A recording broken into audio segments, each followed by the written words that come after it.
And we're back with more Calgary Flames franchise mode in FHM 9. And in this one, we have the Year 3 playoffs, starting out against the Anaheim Ducks in round number 1. So let's get right to it. Here we go, game number 1. Quick simulation. We have the 6-3 Anaheim win. Unfortunate. 50 shots to 28. What are you doing, Calgary? 3 stars of the game, Drysdale, St. Louis, and Sachin. So Stankoven actually scores twice for the first goals of the game. First from Carson Campbell and Shane Wright, the second from EJ Emery and Shane Wright. Then you have Pastuyov for Anaheim getting them on the board late in the period.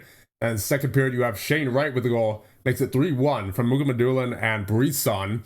But then Anaheim begins their comeback as Pastuyov scores late in the second period to make it 3-2. And then in the third, Tetarenko, Michkov, and St. Louis twice to make it a 6-3 Anaheim win. Ouch. All right, game number 2.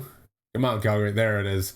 2-1 win against the Anaheim Ducks. Shots are 30-26 in favor of Anaheim, but the score in favor of us 2-1. 3 stars of the game, Coronado, Lacombe, and Elfring. First period, Doug Elfring with a goal from Coronado and Brisson. Second period, no scoring. Third period, Coronado from Campbell and Elfring. And then Lacombe with the lone goal for the Anaheim Ducks to make it a 2-1 win for us. Here we go, game number 3 against Anaheim. We are in Anaheim this time, and we have the 3-2 Calgary victory to make it a 2-1 series.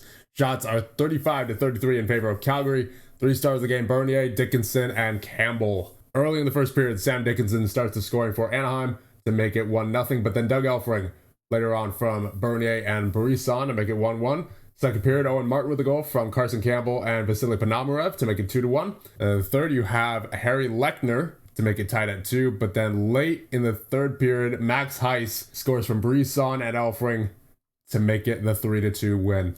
And game number 4 time. Come on, boys. Big game. Big game. Oh, man. Anaheim wins 4-2. 47 shots to 22. What are you doing? That's the second time this series you've had a game like that. That's not pretty. 3 stars of the game, Tetarenko, Coronado, and Sachin. First period, Sachin with the goal from Tetarenko and Lacombe to put Anaheim on the board. Then you have Pastuyov with the goal to make it 2-0. Then Max Heiss with the goal from Shane Wright and Mukhamadullin to make it 2-1. Second period, 5:33 in, Mason St. Louis scores to make it 3-1. Third period, EJ Emery with the goal from Coronado early on to make it a 1-goal game, but then Tetarenko scores midway through the period to make it 4-2 Anaheim victory. Here we go. Game number 5, I believe this is. Yes, indeed. Big game. Come on, boys. There is 7-1 victory in game number 5. Shots are 42-34 in favor of your Calgary Flames. 3 stars of the game. Brisson with a 4-point performance. Alexander with a 971 save percentage. And Coronado with the 3-point game. First period, you have Stankoven from Wright and Muse for the 1-0 lead. Then you have Brisson from Elfring and Mukhamadullin, and then Pegamagabo from Campbell and Ponomarev to make it 3-0 heading into the second period, where Coronado scores from Brisson and Elfring to make it 4-0. Then you have St. Louis with the only goal of the game for Anaheim, makes it 4-1, but then Doug Elfring from Coronado and Brisson, Martin from Brisson and Coronado, and then in the third period you have Pegamagabo from Mukhamadullin and Martin to close out the game 7-1. Oh dear, Bernier is injured. Oh no. 1%, 2 to 3 weeks. Not good. He's missing at least, presuming we move on from the first round, he's missing the second round. Not good. All right, come on, Calgary. Elimination game 6, round 2 on the line. Let's go. Come on, Calgary. There it is. Shakir Mukhamadullin from Ponomarev and Brisson to make it a 1-0 lead. And that is it for 1. Heading to the second period, up by 1. And that's a goal for Anaheim. Mason St. Louis gets his 5th of the playoffs to make it a tie game. And there's another one. Owen Martin from Mukhamadullin to make it a 2-1 lead. Come on, there you go. Ponomarev from Pegamagabo and Kobe to make it a 2-goal lead midway through the second period. And third period now, goal for Anaheim as Noah Chadwick scores from Standard and Yurchuk. Makes it a 1-goal game. Oh boy, Mason St. Louis from Zegras and Michkov gets it to a tie game. Come on, Calgary. Don't lose this. There it is. Goal from Stankoven from Coronado and Wright makes it 4-3 late in the third period. Come on, hold on. Oh my goodness. Unreal. Carson McGinley for Anaheim with 1 minute left gets it to a tie game, and we are headed to overtime. Come on, Calgary. Oh my goodness. Sachin with the goal, and we are headed to 7. That's unfortunate. Shots at 33 apiece, 3 stars of the game, St. Louis, Ponomarev, and Sachin. Oh man. Here we go. Game 7. Come on, Calgary. Oh man. Noah Chadwick. Not off to a great start here. That is an early first period goal for Noah Chadwick. Oh no, Lucas Sachin. Oh no, Trevor Zegras. Oh man. You're gonna let this good year go to waste? Come on, Calgary. Not now. Don't do this. Mason St. Louis. Oh, we're not even out of the first period yet. And that is the end of one. We are down 4-0. How do you just blow it like that in one period, Calgary? Ugh. Get a couple in the second, please. Redeem this game. Okay, there you go. Shane Wright from Jason Sheets and Max Heis. Come on, boys. Get another one. Get another one, Calgary. Oh, man. Not looking good. Third period time. All right, there's one. Stankoven from Heis and Muse. Come on, Calgary. Come on, Calgary. Nah, too little, too late. And Nicholas Christensen with the goal from Huzinski. And Lechner closes out this game for Anaheim, and they win in 7 games. Well, that's an unfortunate ending to this playoff run. I thought this team had it in it for sure with how we performed in the regular season, but apparently not. Shots at 35-22 in favor of Anaheim. Man, we did not have many shots on goal this game. 3 stars of the game, St. Louis, Chadwick, and Sachin. Yeah, that's unfortunate. Not good. We definitely would have benefited from having Alexei Bernier and Bowen Byram in there. That's for sure. Especially Bernier. He's obviously a key part of our puzzle, but not having Byram hurts as well, given how good he was defensively during the regular season. So, yep, it's regrettable. Let's see how everyone did. Point-wise, Brisson with 9 points, Elfring with 7, Coronado and Wright also with 7. 6 for Mukmadulin. 6 for Mukmadulin, really? He only had 34 during the regular season. Playoff performer, Shakir Mukmadulin. Then you have 5 points for Stankoven, 4 for Martin Heis and Panamarov and Campbell. Then you have 3 for Pegamagabo, 2 for Emery and Muse, 1 for Sheets and Corbet. And a look at the goalie stats, you have a 9-10 for Gage Alexander in 7 games played. And then you have in 1 game played for Debut, a 9-26. So honestly, I can't even really blame goaltending, I don't think. I mean, let's take a look at the schedule here. You have a 5-4 loss, a 5-2 loss. So maybe in that last game, yeah, you could probably blame goaltending a little bit. But then again, offense didn't really show up that game either, with only having 22 shots on net. So I'm not going to blame anyone in particular for that series. I think that was just an overall combination of players not performing up to where they should be. But particularly defensively, there was some real underperformers compared to how they did defensively during the regular season, especially Elfring. I was expecting a little bit better of a defensive grade out of him, only a 59. Like, he's usually mid 70s, high 70s, even low 80s I've seen from him at times. So that's definitely a bit odd, like especially with his rating. Like, my goodness, he is so good. So I don't know why all of a sudden he would start playing just average defensively. Yeah, I mean, both the goaltenders' grades are fine, so I can't even really blame any one individual, like in particular. It's a combination of things that went wrong, I think. Plus that first period, like that was just a complete breakdown in the first. We had no chance after that. Like, you can't give a team in the NHL that much to work with in 1 period. And honestly, I think a lot of it had to do with some of our breakdowns too. Like, we easily should have won this game, number 6. Like, we had a 3-1 lead at one point. We should have held that, and unfortunately we didn't. So yeah, that definitely sucks. I mean, if we were capable of holding a lead, then we would have won game number 6 and beyond to round number 2. So certainly something to think about during the offseason. Byram wants 3 years for 5.9. I'm gonna try taking him down a little bit. I'll start at 5.3. All right, so I managed to take him down to 5.49. I think I'll do that. I would say he's worth it. Not really many other big names as far as UFAs go this year. You have Spitznagel, who I don't think I'm going to re-sign, honestly. He hasn't been too impressive. And he was a nice waiver pickup, but as far as his performances go, not very impressive. So I think we'll let him walk. You know, it's 2.8. Yeah, I'm not signing you to 2.8. Oh boy, we get a team harmony issue here.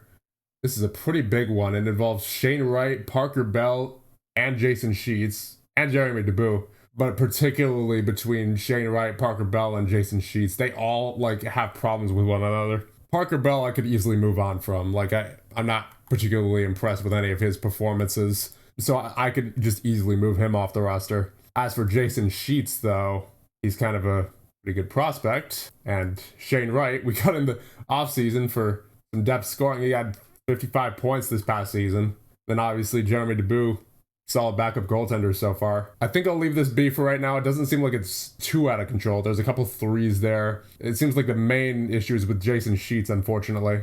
He's got fives with Parker Bell, Shane Wright, and Jeremy Debut. So if this team harmony bar drops below like here, then I'd say I'll deal with it. But given that it's the offseason, let's just see what happens, right? Let them work it out. Like, I don't want to feel like I'm micromanaging every little thing about their lives, you know? Like, let them talk it out sort of thing. If they don't resolve it by the time the regular season starts, or if it gets worse, then yeah, we'll have to step in. But just let them work it out. They're all adults. And the Stanley Cup champions are the Anaheim Ducks. They won against Calgary, Edmonton, Winnipeg, and the New Jersey Devils. So the team that we lost to in the first round won the Stanley Cup. That's just great. I just offered Hrabal $1.05 million for 2 years, and he says, nah, I'm gonna go less. Let's go for $1 million. Okay. I don't think I've ever seen that before, honestly. A player just negotiated himself less money. He was asking for 1.07 for 2 years. I gave him 1.05. I said, how about this? And he says, nah, 1 mil. 1 mil for 2 years. I have never seen that before. Okay, if you say so, I'll give that to you. And everybody else is going to be unsigned for right now. Antolovsky, I was close to offering, given that he's a 2-star ability, but we just have so many centers on the team this year. Honestly, I don't think that even Meehan's going to get a chance. So he should probably just stay in the KHL for right now, especially given that he's 19. He's got time. Oh dear. We're having some off-ice incidents now. Pegamagabo with Henry Muse. No, that's not a combination of players I wanted to see. So in the midst of all this team drama, let's check out the NHL awards. For the Ted Lindsay, you have Connor Bedard. For the Art Ross, you have Yuri Rausa, as well as the Maurice Richard. The Lady Bing goes to Elias Pettersson. The Bill Masterton goes to Tage Thompson. The Mark Messier Leadership Award goes to Nathan McKinnon. The Jennings goes to Akira Schmid. And the heart between McDavid, Rausa, and Bedard, it goes to Connor Bedard with 90 points this year. And the Conn Smythe goes to Jackson Lacombe of Anaheim. And the Calder between Genovese, Golnick, and Correa, it is Troy Correa of Vancouver. And the Norris between McFowle, Theodore, and Heiskanen is Shea Theodore of Vegas. And for the Selkie between Berard, Barconi, and Stenberg, you have Michael Stenberg of Columbus. And for the Vezina between Gage Alexander, Jeremy Swayman, and Odinger, come on, Alexander. Swayman. That was so close. I'm honestly not sure what went into the game's process of choosing Swayman over the other two. But that was probably the closest I've seen the Vezina race ever in this game. Executive of the Year between Ryan Johnson, yours truly, and Bill Zito. Hey, there it is. Finally got the elusive GM of the Year. There it is. Okay. I think that's the first time we've gotten it since probably... Honestly, I can't remember the last time I got the GM of the Year in any GM mode we had. So there it is. And I'm expecting Bob Bugner for the Jack Adams. Yeah, nice. All right. So we got a couple awards there.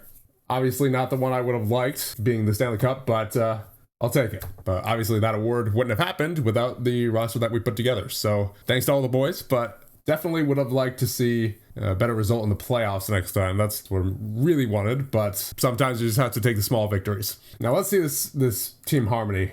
What's going on here? Oh boy. Yeah, this is, it's getting worse. It's down to open hostility now. Starting to make me nervous. I might intervene if this gets worse. If this gets any lower, then I might have to intervene. I didn't want to, but I will if I have to. And the end of season summary, we had Manager of the Year, reached the playoffs, winning season, win percentage of .600 or better, and finish first. We did not reach the finals or win the championship, unfortunately, but no negative categories either. So our total season score is 30, bringing the total career score to 288.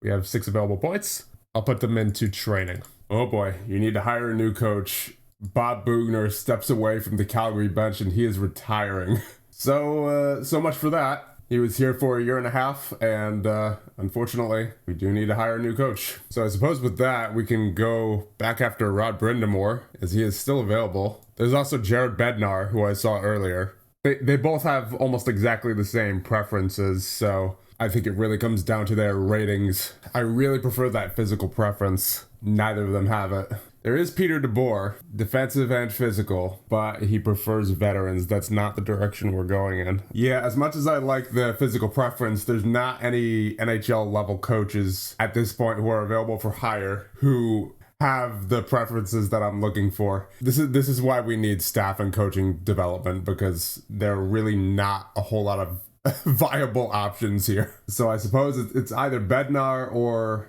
Brindamore. Yeah, I guess it'll be Brindamore. He's overall more well-rounded than Bednar. So hire as head coach. 2 seasons, I suppose. There you go. Rob Brindamore now on board with the Calgary Flames. Now let's check free agency. What do we really need here? I mean, in goal, we were solid in goal last year, honestly, with Dubois and Alexander. I wouldn't mind just rolling with them. Defensively, we could definitely use more defensive depth, I think, especially to replace Campbell or Corbett. I mean, Corbet's not bad, but I would like to get another maybe 2.5-star player in there. Oh, right. Byram's on the injured reserve. He's still for another 3 to 4 months. Jeez. That was not a good injury for him to get. Ruptured disc, January 12th. And it's already July. For 3 to 4 more months. He's not coming back till like probably after the season starts. I mean, sheesh. And at forward, I mean, we have a lot of forward depth, but with what happened in the playoffs last year, I'm not so sure I want to keep this exact core, and I'm pretty sure I don't. Especially guys like I think Harrington might have to go. Michaud and Harrington especially have vastly underperformed the past couple of years. Michaud, in year number 1, had 42 points. I'm pretty sure this is when we joined, right? Was the 2029-30 season. He had 42 points that year. And then he goes to 19 and 15. And then Harrington, he's just been underwhelming as a whole. 24 points, 17. I feel like they could be doing a lot more, and we could honestly find some better players to fill their positions, because Michaud defensively is not all that impressive. He's got the 18 positioning, but yeah, if I could find the right deal for Michaud and Harrington, I'd gladly move on from them at this point, because they've shown almost nothing. Forward-wise, I would say Heis, and then everyone from Panamarov up is safe, because I really liked almost everyone's performance last year out of these guys, but Villanueva, Michaud, Harrington could all be replaced. Meehan's obviously new, so I'm not gonna consider replacing him just yet. And then Max Heis did very well last season with 47 points. So, but yeah, I think these 3 could all be replaced. So yeah, I think that's what we needed. Target here in free agency is a defensive-minded 4th line, like just an entire 4th line worth of players. I think I want to give the opportunity to these 3. Caden McCann, none of them have NHL experience. Antonio Tersigny, definitely not how that's pronounced, but oh well. And then Connor Arsenault. I don't have any proof that they're going to do any better than the guys we have now, but all of their defensive ratings are pretty solid, and they're asking for a lot less money than the 3 that are on our roster right now. So I figured it can't hurt. And you know what? They all have some pretty good performances in the AHL, pretty good grades as well. A 75 for this guy, a 71 for McCann last year, and then for Arsenault, a 72. All pretty impressive. So I think I'm going to sign them 3. And then come the drafts, I'll trade Villanueva, Harrington, and Michaud just for whatever I can get, because I really do not like how they've been simulating. And to be honest, we do need a shakeup, especially after what happened during the playoffs last year. Yeah, they're all asking for the same. I'll just give them all the same contract here. I'd also like to get a depth defenseman. Evan Depazzi might not be bad. Hitting's a little low for my liking, but everything else is pretty solid. Everything else that he needs anyway. 64 grade for St. Louis last year. He was an alternate captain for them too for the past 3 years. How much are you asking for? Ooh, $5 million. Yeah, no, never mind. Not paying $5 million for a depth defenseman. Caden Price also looks pretty good for a 2-star defenseman. Doesn't look like an NHL regular, so I wouldn't expect he wants that much money. He's asking for 1.26 for 2 years, but he wants a no trade clause. If I give you a 1.4 for 2 years, will you take away the no trade clause? Nah, he wants the no trade clause. Okay. In that case, I'll take you back down to 1.3. Oh, come on. I can't lower my offer if I add the no trade clause back on. All right, whatever. It's not that much, so I'll give it to you. And I think that's about all I want to do in free agency, so I think we'll advance to the draft lottery. Oh boy. Click forms. How's that Team Harmony doing? Oh boy. Yeah, this is looking quite ugly now. Yeah, I might just get rid of Parker Bell. I don't want to deal with this. So add another one to the trade block, I suppose. And time for the draft lottery. We are actually in it. Is that from one of our trades? That must be from one of our trades, right? Yeah, that's probably from Carolina. Yep. We're picking 16th with that pick. And let's skip ahead to the top 3. Ottawa moves up.